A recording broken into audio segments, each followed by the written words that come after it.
Corinthiens 10, versets 17 à 18. Amen. Galates 1, verset 10, la Bible dit ceci. Et maintenant, est-ce la faveur des hommes que je désire ou celle de Dieu? Répétez avec moi. Et maintenant, est-ce la faveur des hommes que je désire ou celle de Dieu? Est-ce que je cherche à plaire aux hommes? Si je plaisais encore aux hommes, je ne serais pas serviteur de Christ. Je répète, si je plaisais encore aux hommes, je ne serais pas serviteur de Christ. On va dans 2 Corinthiens chapitre 10, versets 17 à 18. Alléluia, merci Seigneur, Amen. La Bible nous dit dans 2 Corinthiens chapitre 10, versets 17 à 18, que celui qui se glorifie dans le Seigneur. Car ce n'est pas celui qui se recommande lui-même qui est approuvé, c'est celui que le Seigneur recommande.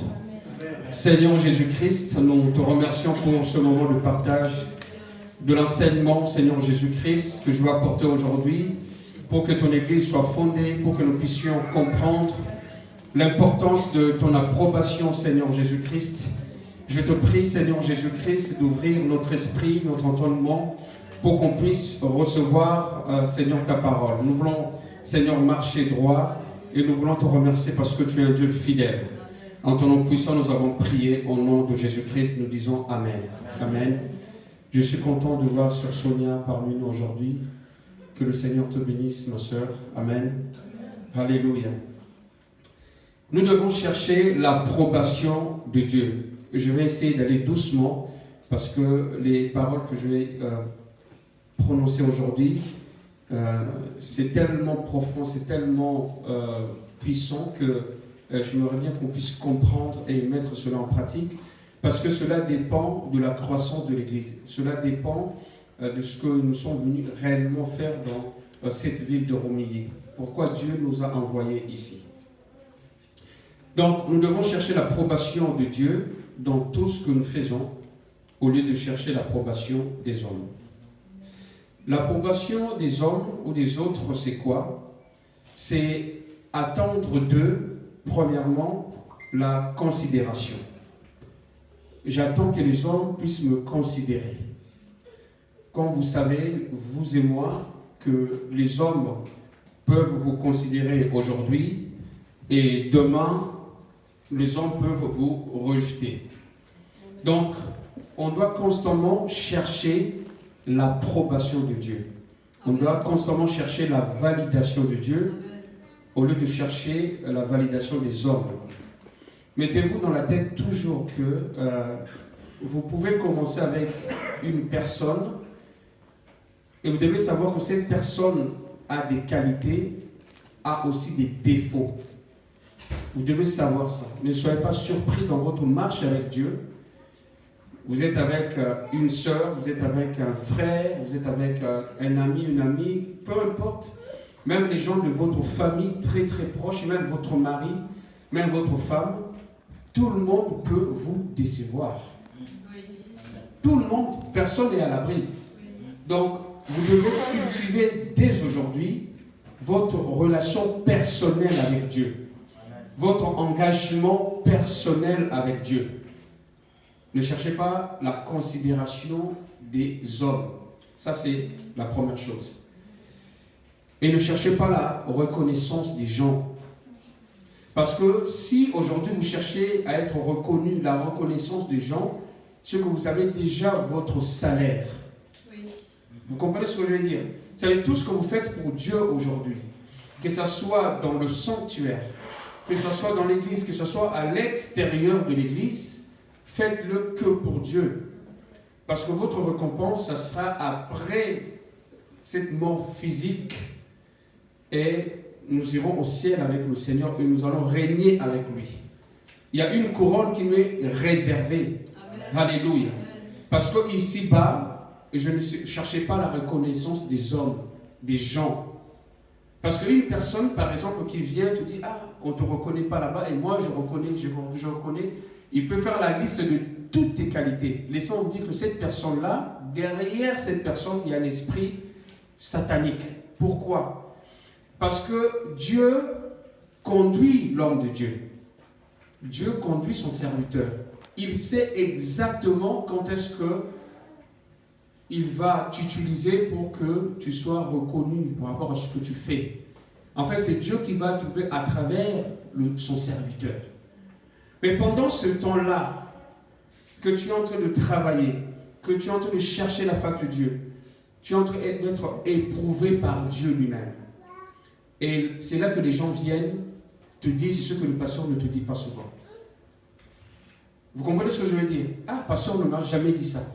Ah, pasteur ne m'a jamais dit ça. Et du coup, tu es gonflé. Et tu as cherché la reconnaissance des hommes.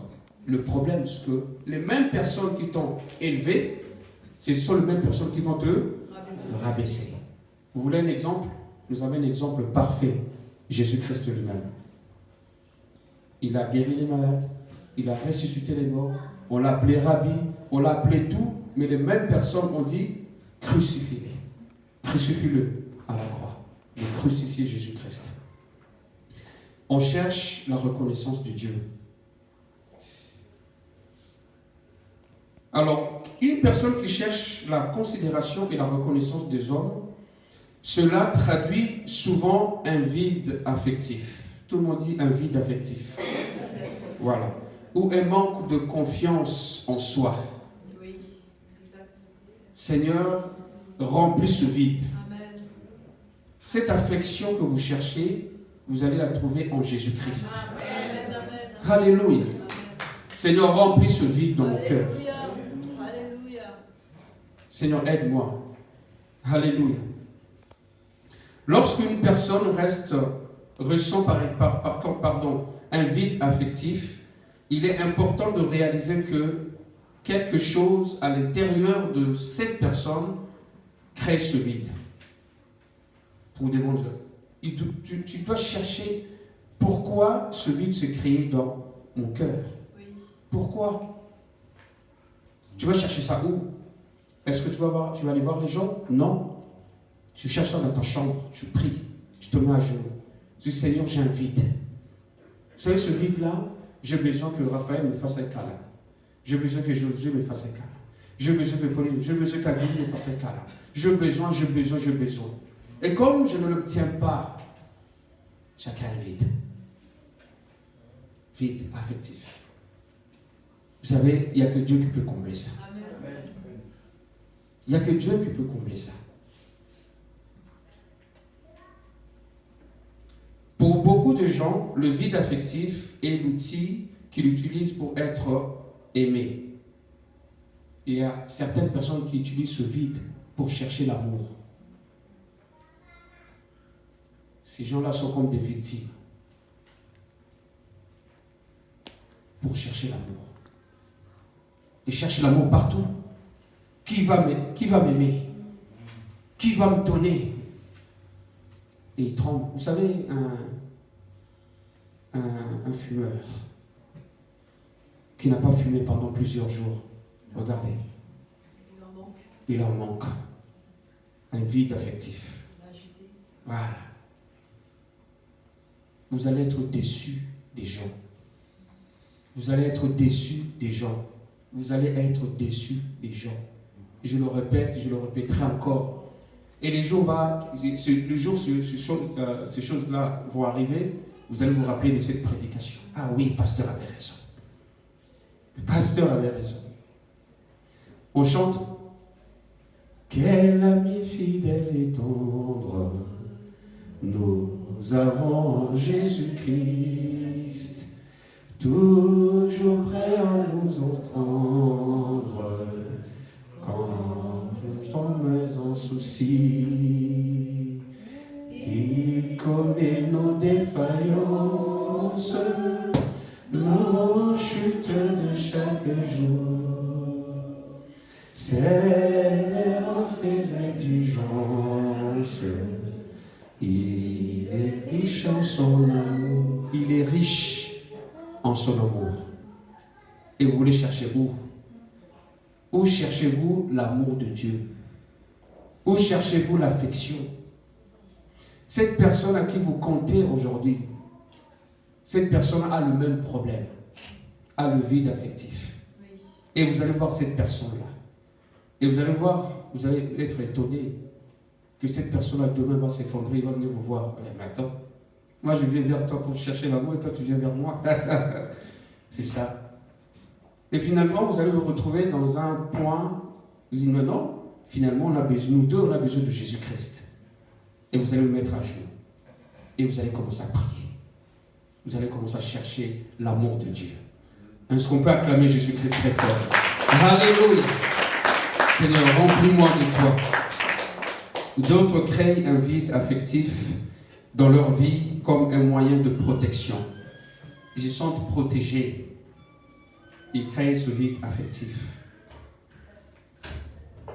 Les gens qui ont été blessés en amour peuvent à leur tour devenir blessants.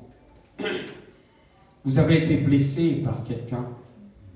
Les gens vous sont tellement blessés que cela n'affecte pas votre vie pour qu'à votre tour, vous commencez à blesser les autres. Parce que quand vous blessez les autres par rapport à votre vie passée, ce que vous n'avez pas pardonné, et les autres personnes payent parce que vous avez été rejeté un jour. Finalement, vous comblez ce vide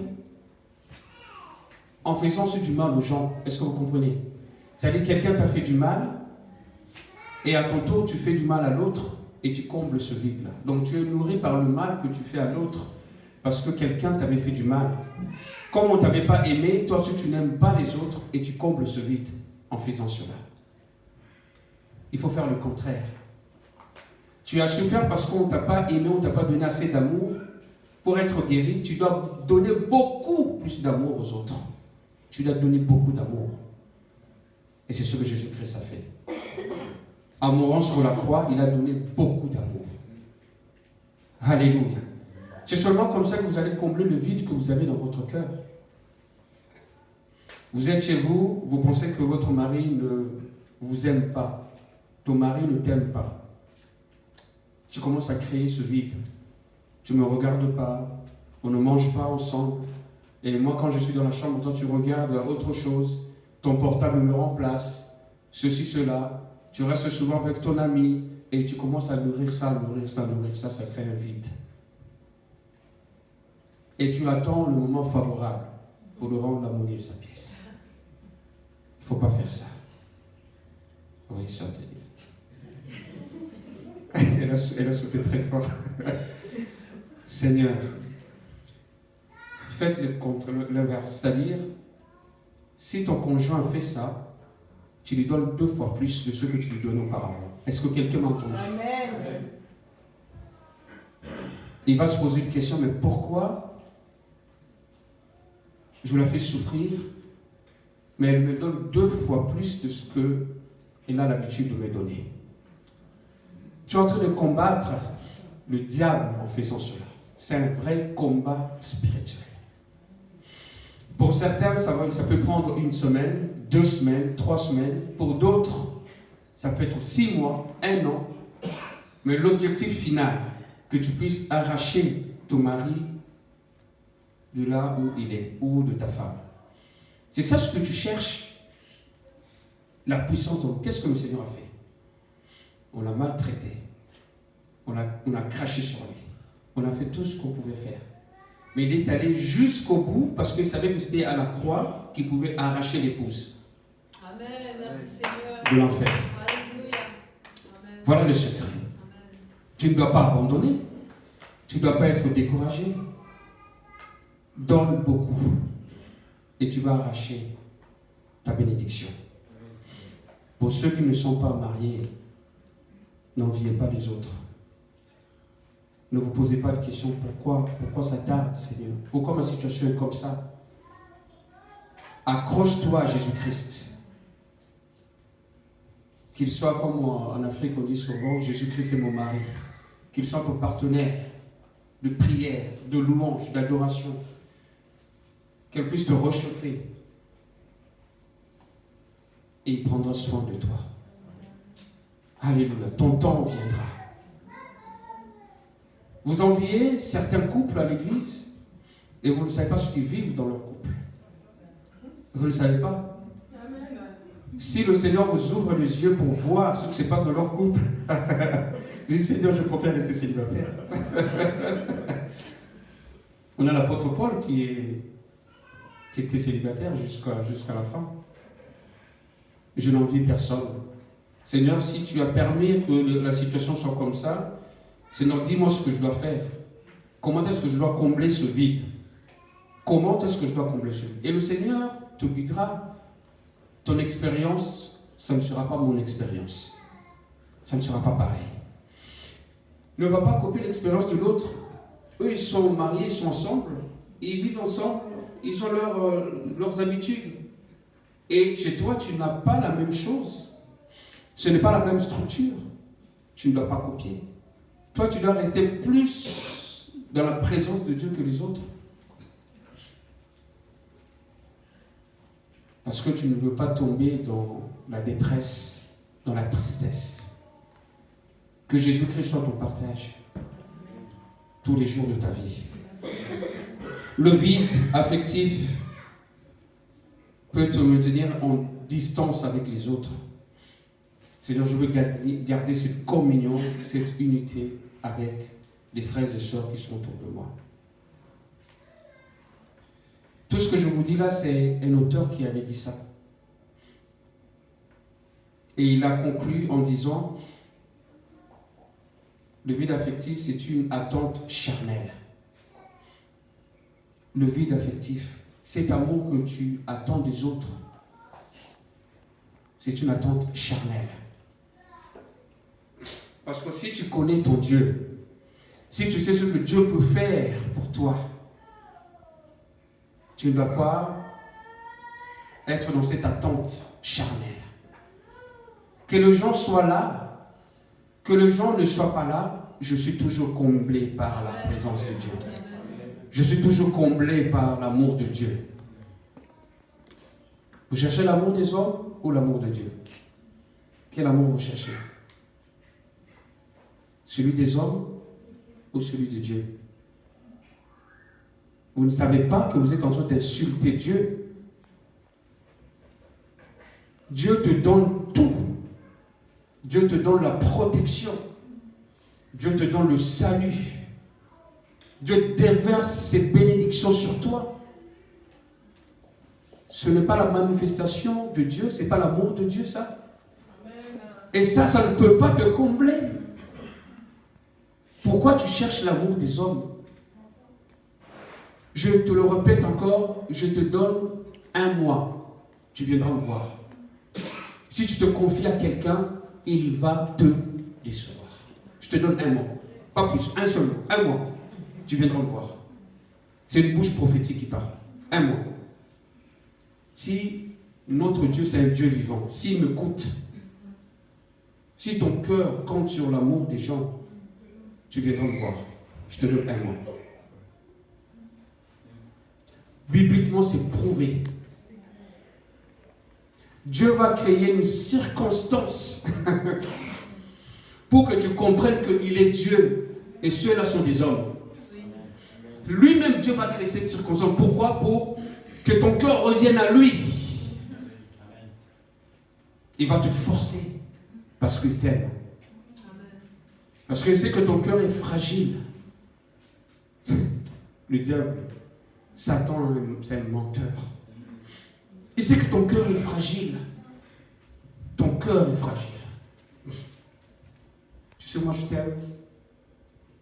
Tu sais, tu as beaucoup de qualités. Tu sais. Après, dès que tu arrives là, voilà ce qui va se passer. Ils vont te lâcher. Et ton cœur va lâcher. Et ça, c'est le diable qui fait ça. Ton cœur va lâcher. Ne donne ton cœur à personne qu'à Dieu. Est-ce que quelqu'un m'entend? Ne donne ton cœur à personne qu'à Dieu. Je te donne mon cœur, il ne m'appartient plus. C'est Que je dans mon cœur, tout est à toi, Jésus. Prends mon cœur, prends mon âme, je te donne tout. Alléluia, Shandalabaha. Alléluia, mon si. Je te donne tout. Mon cœur est à toi. Tout à toi. Mon cœur est à toi. Alléluia. Voilà le secret. Alléluia. Satan, c'est un menteur. Il va te donner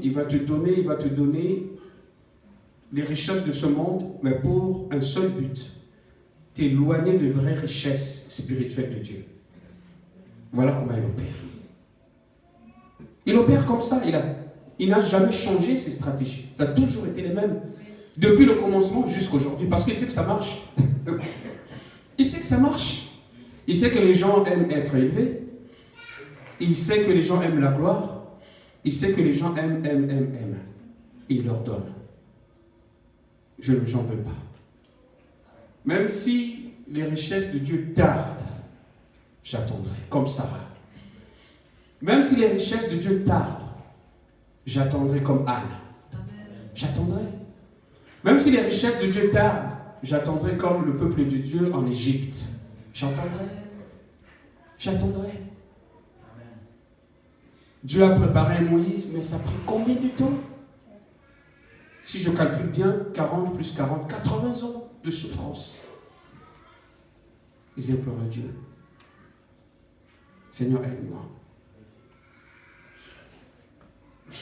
Alors comprenez que la véritable approbation de Dieu ne vient jamais de nous ni des autres, elle vient de Dieu. Elle dépend de Dieu et de notre obéissance. Voilà un autre mot. L'approbation de Dieu vient après notre obéissance. C'est-à-dire, l'obéissance précède l'approbation de Dieu. Quand vous obéissez à ce que le Seigneur vous a dit de faire, vous a recommandé de faire, bien que vous allez être éprouvé pour un certain temps, mais à la fin, vous serez approuvé par Dieu lui-même. Il faut attendre l'approbation de Dieu avec patience. Premièrement, vous écrivez avec patience. L'ennemi sait que l'homme n'est pas patient. L'ennemi sait que nous ne sommes pas patients. Et il attaque notre patience. Ça, c'est la première chose. La persévérance. Vous devez persévérer. Même si vous ramez aujourd'hui, persévérez. 3. La constance. Et 4. L'humilité. Patience, persévérance, constance et l'humilité. Je veux être humble aujourd'hui. L'humilité nous fait comprendre qu'on n'est rien, Dieu est tout. Amen. L'humilité nous fait comprendre que non, on n'a pas assez de puissance, Dieu est tout puissant. Amen. Amen. C'est ça l'humilité. Amen. L'humilité nous fait comprendre que, Seigneur, sans toi, je ne peux pas y arriver. Mais avec toi, tout est possible à celui qui croit. Amen. C'est ça l'humilité. Quand j'arrive à bout, je crie, Seigneur, j'ai essayé avec mon intelligence. Mais Seigneur, là, je crie, viens au secours de mon incrédulité. Je ne savais pas, maintenant je sais que je ne peux pas aller jusqu'au bout sans toi. C'est ça l'humilité. Dieu donne son approbation en son temps, au temps favorable. Il va attendre quand ça sera favorable.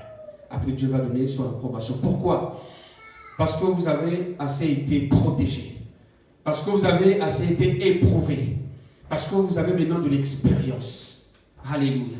Et après, Dieu donne son approbation. Dieu valide maintenant. Maintenant, Dieu sait que tu peux supporter les flèches. Dieu sait que tu peux supporter les insultes.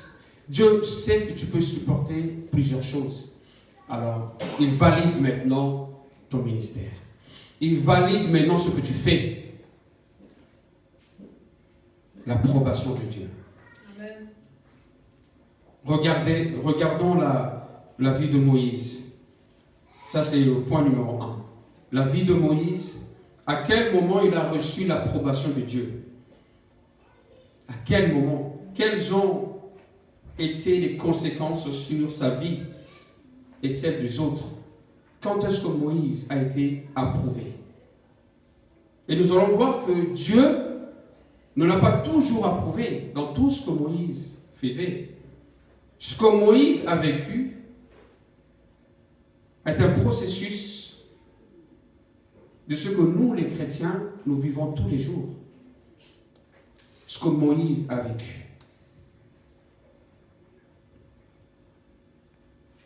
Alors, je voulais vous dire aujourd'hui que pour tous ceux qui veulent être utiles entre les mains de Dieu, doivent savoir patienter.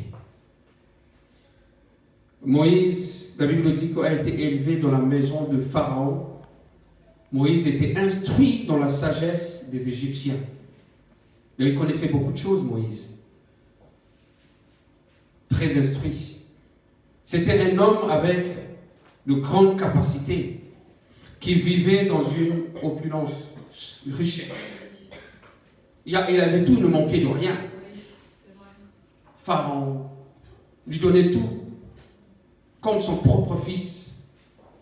Mais à un certain moment dans sa vie, Dieu a créé un vide dans son cœur. Il y a quelque chose qui manquait.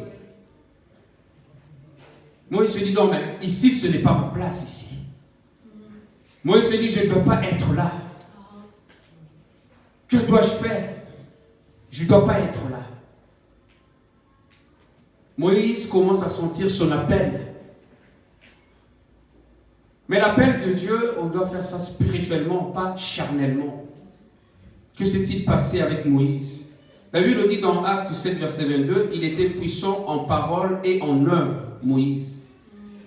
Il était puissant en parole et en œuvre. C'est-à-dire, quand il parlait, il y avait quelque chose qui s'est passé. Oui.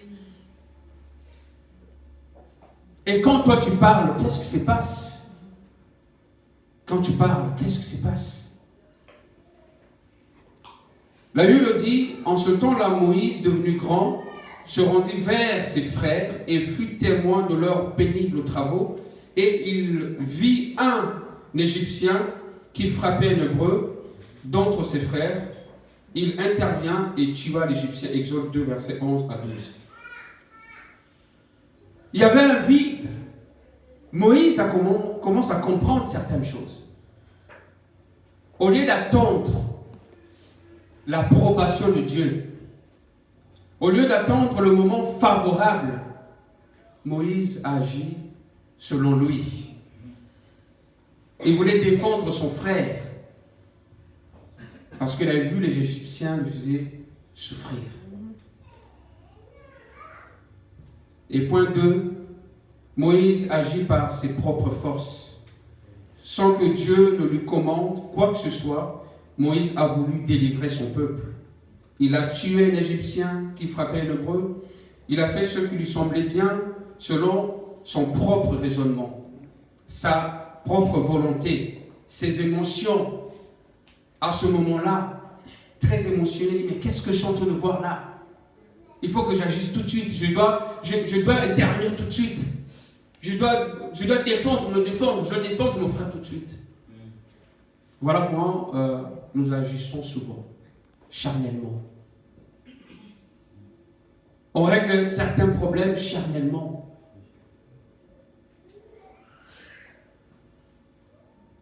Il a bien ressenti que Dieu voulait délivrer son peuple et qu'il a voulu se servir de lui pour le faire. Il avait ressenti ça, que Dieu voulait l'utiliser. Mais quand tu ressens l'appel de Dieu, tu dois attendre l'approbation de Dieu. Mais malgré cela, Moïse a mal agi. Pourquoi? Ce n'était pas le temps favorable, c'est-à-dire celui de Dieu. Ce n'était pas le temps favorable. Moïse n'a pas su attendre. Il s'est précipité dans l'action sans Dieu à ses côtés. Ce n'était pas vraiment la bonne méthode que Moïse avait utilisée.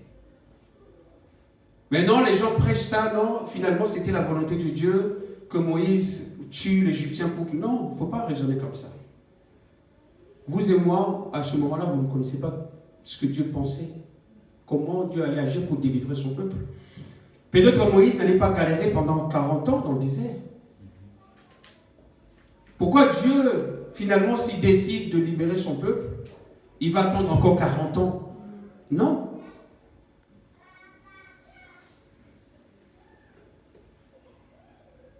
Point 3. Dieu a ses plans pour nous et pour son œuvre. Dieu a ses plans pour nous et pour son œuvre. Amen. Pour que son œuvre puisse s'accomplir, Dieu a besoin de vous et moi. Dieu a besoin de notre obéissance.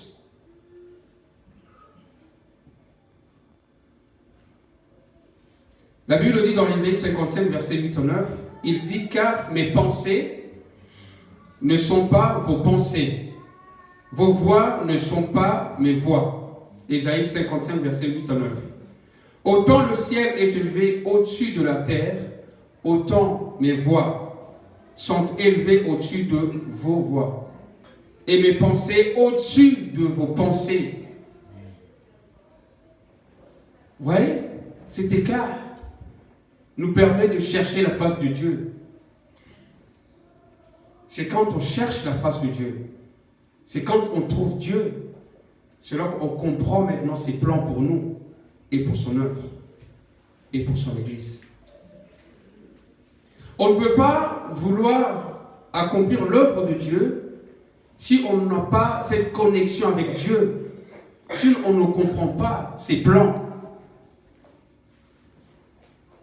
Seigneur, aide-moi à pénétrer cet espace spirituel pour comprendre tes plans et accomplir ton œuvre. Tu dois te réveiller. Tu dois te réveiller. Pourquoi tu dors? Pourquoi tu penses que c'est cette personne qui va te introduire pour que tu puisses devenir grand, pour que tu puisses servir le Seigneur? Non. Tu dois faire confiance à Dieu. Tu dois marcher avec Dieu. Alléluia. Les bonnes intentions ne suffisent pas pour agir. Peut-être que ces intentions pour lui étaient bonnes, mais ne suffisent pas pour agir. Pasteur, je pensais. Pasteur, je croyais. Pasteur, je voulais. Mais est-ce que Dieu veut? Est-ce que tu es dans l'obéissance? Est-ce que tu as reçu l'approbation? Est-ce que Dieu a validé? Est-ce que c'est le moment favorable? Mes intentions étaient bonnes, oui, mais tu as mal agi.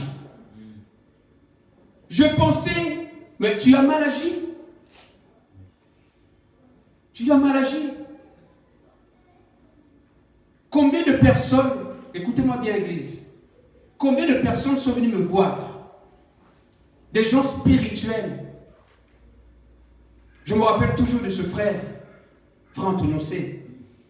Pasteur, je vais prendre une retraite spirituelle. Je dis, ben c'est bien, explique-moi ta retraite. Il n'arrivait pas à m'expliquer. J'ai insisté et finalement, il m'a expliqué sa retraite. Il m'a dit, je vais prendre une retraite de 2 semaines, mais pendant ces 2 semaines, je ne pourrai pas être à l'église. Je lui ai dit tout de suite, je ne te verrai plus à l'église.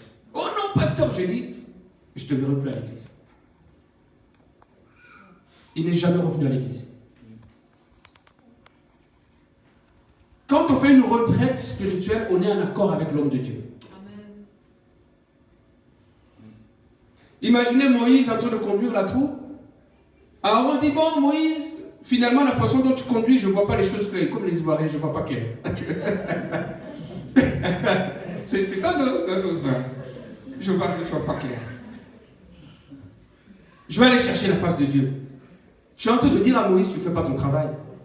Tu es en train de dire à Moïse, tu n'écoutes pas Dieu. Quand Dieu t'a parlé, tu n'as pas écouté. Voilà comment on fait. Écoutez-moi très bien. Celui ou celle qui va vous dire le contraire ne connaît pas la Bible. Voilà comment on fait. Quand Dieu te parle, il te dit de faire certaines choses. Tu vas voir l'homme de Dieu. Tu dis, voilà, j'ai entendu la voix de Dieu. Dieu m'a dit de faire ça, de faire ça. Qu'est-ce que tu en penses? Et l'homme de Dieu te dit, tu attends, je vais te répondre. Tu dois attendre. Pourquoi? Parce que Dieu te couvre, parce que tu as obéi en son nom. L'homme de Dieu prie. Parce que l'homme de Dieu aussi va chercher la face de Dieu, parce que tu as dit que Dieu t'a parlé, n'est-ce pas? Dieu t'a parlé, ben, il faut que tu me parles aussi. Je vais chercher la face de Dieu. Je prie, je dis, Seigneur, tu as entendu ce que ce frère, cette soeur m'a dit. Parle-moi. Et le Seigneur va me donner un signe. Les signes sont là. Il va me donner des signes. Voilà, les signes sont là. Et cela va me mettre en paix. Il va mettre la personne que Dieu lui a parlé en paix. Et nous allons prier. Mais quand tu fais une retraite, le pasteur n'est pas en paix. Et toi aussi, tu n'es pas en paix. Dis-moi, Dieu a parlé où? Dieu n'est pas là pour diviser les chrétiens. Parce que toi et moi, nous avons le même esprit. Si nous ne sommes pas en paix, c'est qu'il y a quelque chose qui ne va pas. Ce n'est pas une seule personne qui a fait ça à l'église. Maintenant, une autre soeur, elle m'a dit, ça c'est notre terme que vous devez comprendre. Bannissez ce terme dans votre... Il m'a dit, je suis en prière. Voilà le terme. Pasteur, même si je ne suis pas avec vous physiquement, mais spirituellement, je suis avec vous. C'est écrit où? Regardez ce qui est écrit dans la Bible, c'est ça. Voilà ce que moi... Ce verset-là, si ça existe dans la Bible, vous me le donnez. Même si je ne suis pas avec vous, mais je suis avec vous en esprit. Vous êtes Jésus alors. Vous êtes Jésus. Jésus-Christ a dit à son Église ça, de persévérer, d'être ensemble, communion fraternelle. Ensemble, en commun. Ils partageaient tout en commun. Ils évangélisaient en commun, tout en commun. C'est-à-dire, quand vous sortez du groupe, il y avait deux choses. Écoutez-moi très bien. Là, on est dans l'enseignement très profond. Quand vous sortez du groupe, soit vous avez la lèpre, soit le groupe est infecté. Quelqu'un a entendu? Parce que dans l'Ancien Testament, la personne qui avait la lèpre, on le mettait dehors. Jusqu'à ce qu'elle soit guérie. Soit c'est vous qui êtes tellement saints, et nous tous on est pourris. Pourquoi Moïse est monté seul? Parce qu'il y avait quelque chose qui n'allait pas. Et vous avez vu, quand il est monté, qu'est-ce qui s'est passé en bas? Il y avait quoi? Il y avait le veau d'or. Voilà. Donc voilà Moïse qui est parti chercher la face de Dieu pour guérir ces gens-là. Pour guérir ces gens-là.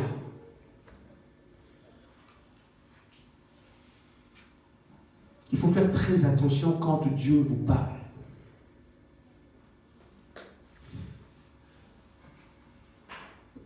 Quand Dieu te parle, normalement, il y a deux choses qui se passent.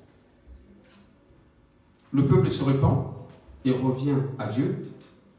Voilà comment Dieu parle. Quand Dieu parle, une parole prophétique sort, tout le monde se repent. Tout le monde demande pardon. Et la repentance précède la croissance. Amen. Comment est-ce que Dieu peut te parler et tout le monde est mal à l'aise? Tout le monde est mal à l'aise. Tout le monde est mal à l'aise. On ne sait pas par où commencer. On ne sait pas comment prier. On ne sait pas comment... Non, le message de Dieu est clair. Repends-toi. Change ton cœur. Et si tu ne te repens pas, c'est là que la sentence de Dieu vient. Voilà comment Dieu parle. Voilà comment Dieu agit.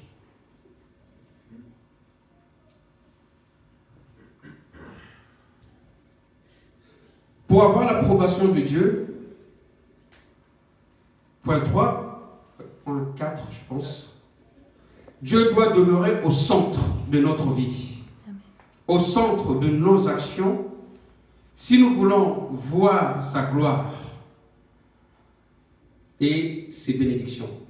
Dieu doit être au centre de tout ce que nous faisons.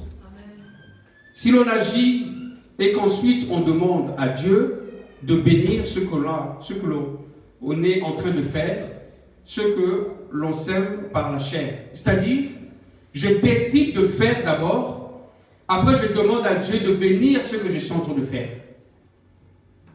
On ne fait pas la démarche dans ce sens-là. On demande d'abord à Dieu ce qu'on doit faire. Une fois qu'on a la réponse de Dieu, c'est après on peut aller. Galates 6, verset 8. La Bible dit, celui qui sème pour sa chair moissonnera de la chair la corruption. Mais celui qui sème pour l'esprit moissonnera de l'esprit la vie éternelle. C'est-à-dire tout ce que tu sèmes dans la chair va produire la corruption. Mais tout ce que tu sèmes en esprit, le résultat, ça sera la vie éternelle. Donc je veux être un homme, une femme spirituelle. Amen. Alléluia. 4. Il faut savoir attendre. Il faut savoir attendre et savoir discerner la volonté de Dieu. Il faut savoir attendre et savoir discerner la volonté de Dieu. Point 4. Alors, pendant cette période d'attente, vous devez rester dans la prière. Seigneur, je prie pour que tu puisses me répondre. C'est dans la prière qu'on peut attendre la voix de Dieu. On peut entendre la voix de Dieu. On peut écouter la voix de Dieu, obéir à la voix de Dieu. Et c'est pendant cette période de prière que Dieu nous révèle son plan. Tu te mets à part, tu pries. Tu dis, Seigneur, regarde ma vie. Révèle-moi ton plan. Osée, chapitre 2, verset 16. La Bible dit, c'est pourquoi voici, je veux l'attirer et la conduire au désert et je parlerai à son cœur. Osée 2, verset 16. C'est-à-dire, Dieu va te mettre à l'écart. Quelqu'un dit, Dieu va te mettre à l'écart. Dis à ton voisin, Dieu va te mettre à l'écart. Voilà. Dans le désert pour te parler. Je parlerai à ton cœur. Pourquoi Dieu veut te mettre à l'écart? Parce que tu es trop distrait. Tu es trop distrait par les choses de ce monde. Tu es trop distrait par les copains, par les copines. Et Dieu veut te mettre à l'écart pour un moment, pour travailler ton cœur. Quand est-ce que ton cœur sera disposé à parler avec Dieu? Quand tu n'as pas le temps pour lui. Tu rentres, tu as le téléphone, tu es avec tes copines, tu as ça, tu as la télé, tu as ça, tu as ça, tu as le travail. Quand est-ce que Dieu va te mettre à l'écart? Le désert dont la Bible parle ici, c'est un moment où tu seras seul. Voilà pourquoi on peut compter que sur Dieu. Parce que tu comptes beaucoup sur les autres. Mais Dieu dit, lui, il compte tellement sur les autres, je vais le mettre à l'écart. Comme ça, il va m'écouter, comme ça, il va me regarder. Comme cet homme qui est avec sa femme, quand ils sont seuls, tout va bien. Mais dès qu'il y a plusieurs femmes qui sont autour, son regard se balade partout. Son regard se balade partout. Et sa femme dit, mais regarde-moi. Ah non, mais attends, j'ai le droit, non? Dieu m'a donné les yeux pour regarder. Alors Dieu est tellement jaloux, il a dit, bon, je vais le mettre à l'écart. Parce que je suis jaloux. Je vais parler. Alléluia. Acceptez ce moment où Dieu vous met à l'écart. Il faut accepter ce moment. Le problème que nous avons, c'est ça. Tu passes par ce désert et tu cherches les hommes pour avoir leur approbation. Non, c'est Dieu qui a permis ça pour te parler. Est-ce que quelqu'un comprend ça? Amen. Si vous ne l'avez pas encore fait, essayez de faire cette expérience. Tu viens à l'église, tu loues le Seigneur, quand tu rentres chez toi, tu demandes à Ton mari disant, voilà, je vais prendre 1 heure, 2 heures par jour pour le Seigneur. Voilà, ça c'est se mettre à l'écart. Tu médites la parole de Dieu. Tu pries. Tu cherches la face de Dieu. Et le Seigneur va te révéler les choses pour ta maison et pour l'église. Parce que l'église commence à la maison. C'est ça, vous avez remarqué que quand on vient à l'église, on dit, ah, je ne ressens rien aujourd'hui. Non, le problème, ce n'est pas l'église, le problème, c'est vous. Parce que vous êtes venus comme ça depuis votre maison. Mais imaginez, vous avez prié hier, vous avez prié vendredi pour la réunion de dimanche, vous avez prié samedi, je dis Seigneur, je vais dimanche, je vais mettre le feu. Imaginons si nous tous, nous avons décidé de la même manière. Et quand on va arriver ici, il y aura le feu. Alléluia.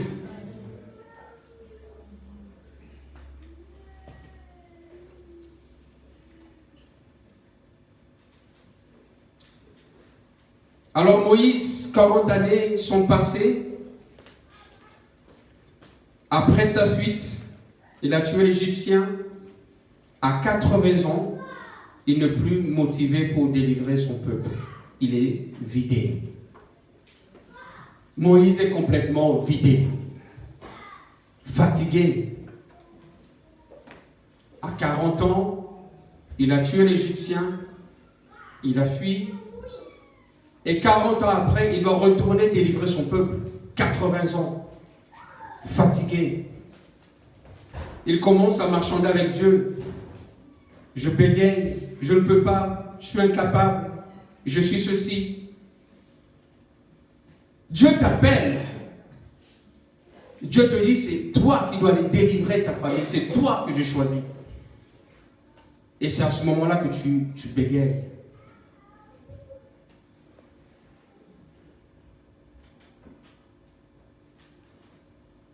Quand tu es faible, c'est alors que Dieu est fort. C'est dans la faiblesse de Moïse que Dieu voulait finalement manifester sa puissance. La puissance de Dieu. Dieu se révèle finalement à lui dans un buisson ardent, ce qui était extraordinaire, ce que le buisson ne se consumait pas. Seigneur, que ce feu reste toujours allumé. Ce n'est pas un feu de paille. Je dois être un chrétien fervent. Amen. Seigneur, aide-moi. La révélation divine apportée par l'Esprit n'est jamais un feu de paille. Je répète, la révélation divine apportée par l'Esprit n'est jamais un feu de paille. Quand Dieu vous remplit, vous êtes bouillant pour le Seigneur. Vous êtes bouillant jusqu'à ce que le Seigneur va revenir.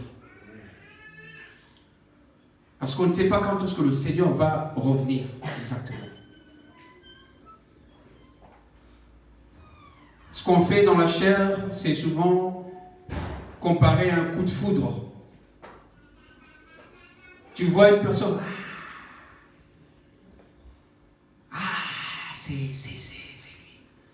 c'est exactement, c'est un coup de foudre. Mais avec Dieu, ce n'est pas comme ça. Avec Dieu, c'est une expérience profonde. Alléluia. Une vraie expérience. Avec Dieu, c'est un mariage jusqu'à l'éternité. C'est pas un coup de foudre. Vous savez comment maintenant les mariages, les gens sont contents. Quelques semaines après, il n'y a plus rien. Oh, pourquoi vous êtes divorcés? Oh non, parce que c'est son oncle qui ne me met pas. Mais tu t'es marié pour son oncle ou bien pour... Oh non, la famille de ma femme ne m'aime pas. Mais où est le problème? Ton mari t'aime? Oui, ben ça suffit. Jésus t'aime, ça suffit. Que les autres enfants de Jésus-Christ ne t'aiment pas, Jésus-Christ t'aime. Que les enfants de Jésus-Christ ne t'aiment pas, laissez Jésus-Christ prendre soin de tes frères et sœurs qui ne t'aiment pas. Vous avez vu le parallèle? Dans la famille de ton mari, on ne t'aime pas. Dans la famille de ta femme, on ne t'aime pas. Ton mari t'aime, ta femme t'aime, ça suffit. Et tu pries pour que le Seigneur puisse prendre soin d'eux. Et ici, dans la maison de Dieu, c'est pareil. Tu dis qu'il y a une personne qui ne t'aime pas. Si Jésus t'aime, ben, cela me suffit. Je prie, Seigneur, cette personne qui a dit qu'il ne m'aime pas, elle prend soin, j'ai pitié. Parce qu'aujourd'hui, si tu reviens, cette personne n'ira pas au paradis, il ne sera pas sauvé. Parce que son cœur, il a dit qu'il ne m'aime pas. Vous vous dites, pourquoi vous vous tracassez? Ce n'est pas votre problème. Vous devez même vous mettre à genoux pour cette personne. Et regarde, cette personne a dit qu'elle ne m'aime pas. Si tu reviens là, cette personne ne sera pas sauvée. Vous devez avoir la compassion de cette personne. Au lieu de l'affronter.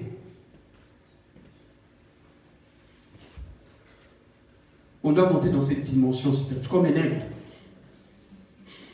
Le serpent, Taïma, aime manger la poussière. Vous savez c'est quoi?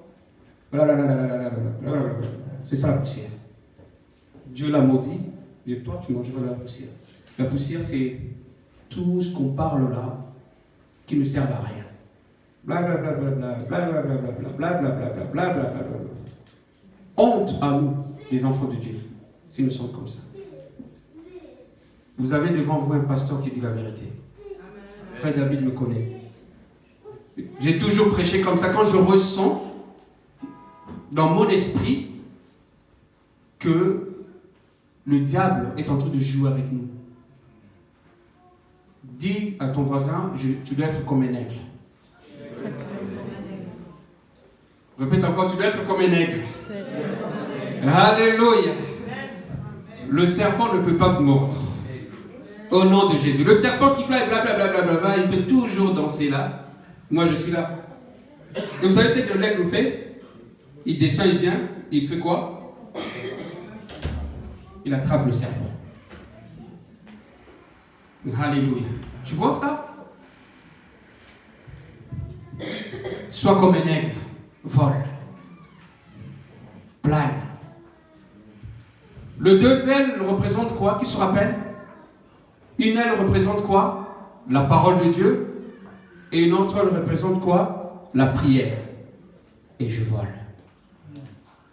Quand vous êtes avec les gens, vous ne partagez pas la parole de Dieu, vous ne vous édifiez pas, vous ne priez pas, enlevez vos chaussures et fuyez.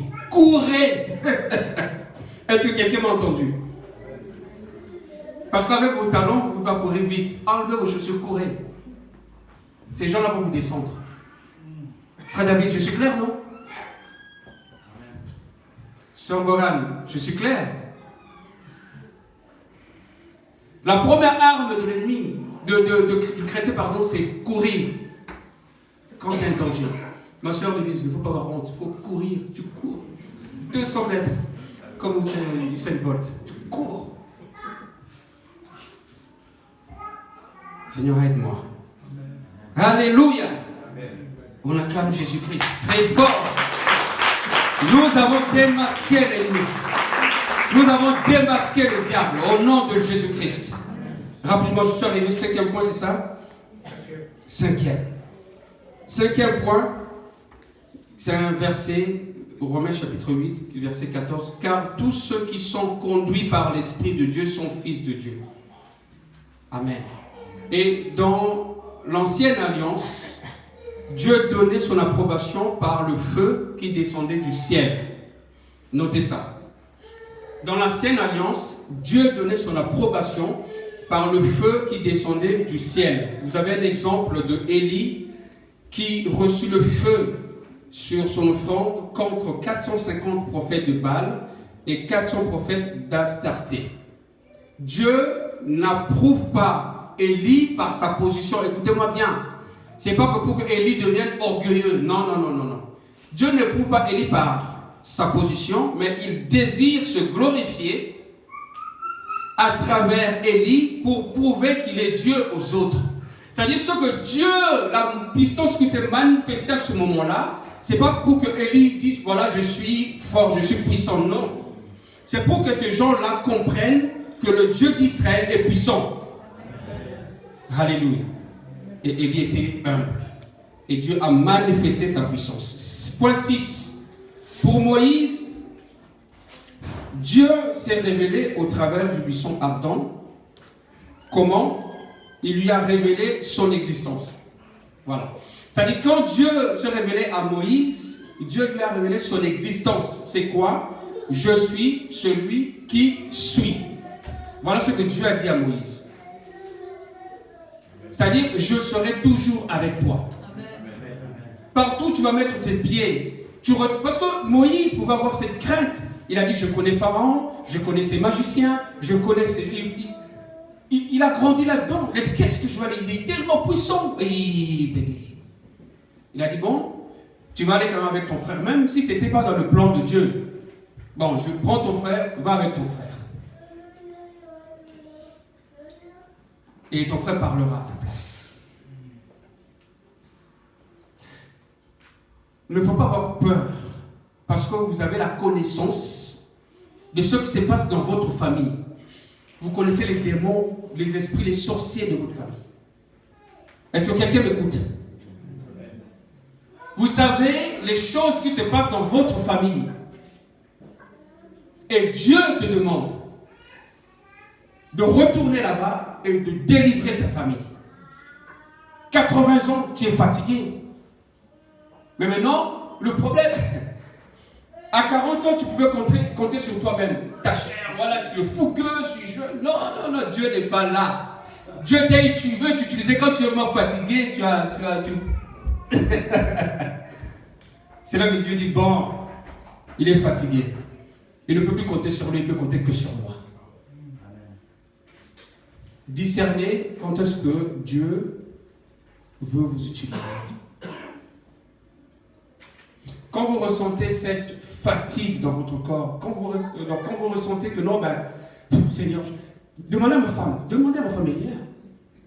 J'étais là comme ça, tout seul. La parole est sortie. Je dis, Sœur Pauline, je suis fatigué. Je lui ai dit ça, Sœur Pauline, je suis fatigué. Et Sœur Pauline m'a fortifié, elle a dit, c'est maintenant que Dieu le travaille. Alléluia, je me suis relevé. Je me suis relevé. Alléluia. Alléluia. Ça peut arriver à tout le monde. Jésus-Christ était tombé et quelqu'un d'autre est venu pour porter sa croix. Ça peut arriver à tout le monde. Moïse était fatigué. Dieu lui dit, fais ça, parle, il a frappé. Ça peut arriver à tout le monde. Ça peut arriver à tout le monde. Mais ne lâche pas. N'abandonne pas ta famille parce que tu connais leurs problèmes. Ne les abandonne pas. Moïse pouvait rester dans sa vie parce qu'il avait trouvé une femme, j'ai trouvé une famille, c'était bien, il mangeait bien, il avait tout. Mais il a tout laissé. C'était le moment favorable. Dieu dit, retourne. Tu n'es pas venu ici pour manger. Tu n'es pas venu ici pour chercher l'approbation des autres. Tu es venu ici pour être préparé. Amen. Tu es venu ici pour que je te prépare. Maintenant, retourne. Alléluia. Je suis arrivé au point 6. Il reste la moitié. On va s'arrêter là. On acclame le Seigneur. On se lève.